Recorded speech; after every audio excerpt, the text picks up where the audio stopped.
Hala, bistado na sila dahil si Kuya Bal ay gumawa ng paraan para malalaman ang totoong sitwasyon at kondisyon ng tatlong Tres Marias na tinaguriang zombie sisters. At dito nakakagulat dahil ito pala ang tunay na nangyayari sa bahay nila. Hala, bistado na sila dahil si Kuya Bal ay gumawa ng paraan para malalaman ang totoong sitwasyon at kondisyon ng tatlong Tres Marias na tinaguriang zombie sisters. At dito nakakagulat dahil ito pala ang tunay na nangyayari sa bahay nila. Paglalagay ng CCTV cameras sa bahay ng Tres Marias. Inaalmahan ng ibang mga viewers at supporters ng Tres Marias. At dito marami talaga ang nagagalit dahil nalalaman na ang tunay na motibo at ang nanay galit na galit.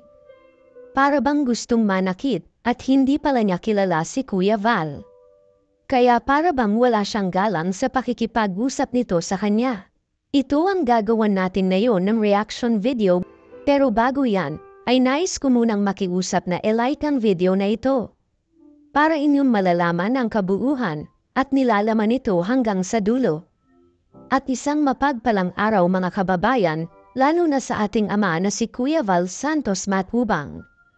Ate Edna Vlogs at Kalingap Rob, maraming salamat po. Nanay ng Tres Marias galit na galit kay Kuya Val.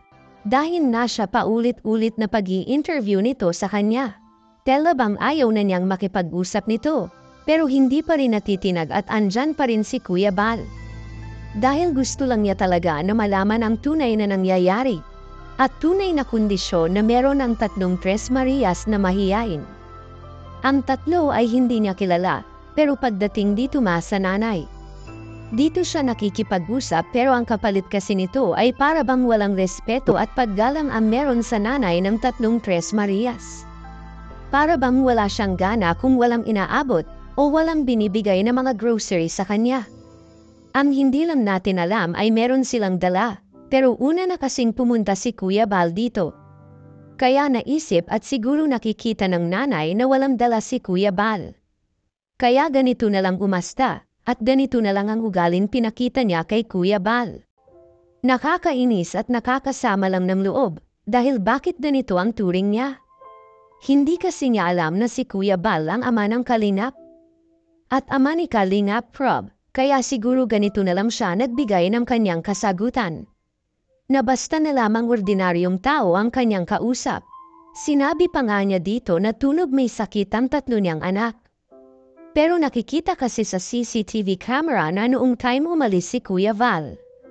Ay hindi totoo na may sakit ang mga ito. Dahil pagkaalis kunwari ni Kuya Bal ay ating nakikita na nagsisilabasan at lumabas na ang mga anak ni Nanay Luningnem at Tatay Rene. Kaya masasabi natin talaga na isang pagpapanggap ang nangyayari. Kaya nagdesisyon talaga si Kuya Bal na lalagyan sila ng CCTV camera. Pero bigo pa rin si Kuya Bal dahil nakita ito ni Chris habang siya ay lumabas na sa bahay nila. At sumunod din dito lumabas ang kanyang nakakabunsong kapatid.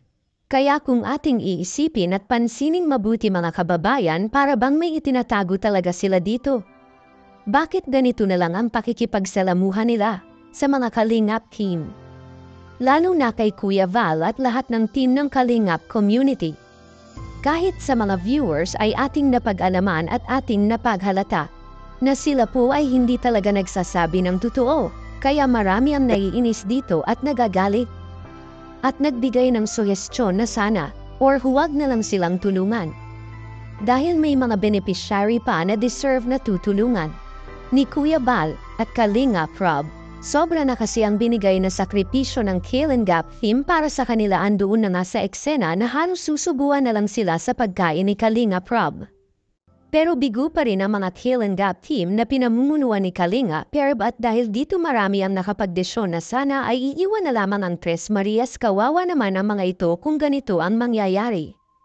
Kayo mga Kalingap, sana ay magbigay kayo ng inyong komento, reaction at opinyon para ating malalaman ang bagay-bagay na pwede nating isangguni sa Kalingap team at mabigyan agad ng desisyon. Pero bago ko tapusin, ay isang mapagpalang araw mga. At yun na guys ang nangyari sa EDC guys, no? hanggang dito na lang ang ating reaction video ngayong araw na to guys no.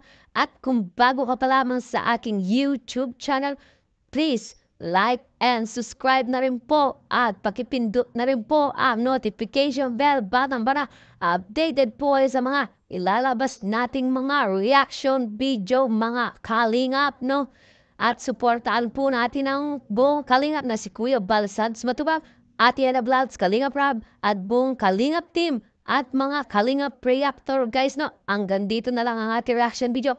Maraming salamat sa panonood. Stay tuned lagi at maraming salamat. I love you all. Mwah mwah. Chup chum. Bye bye.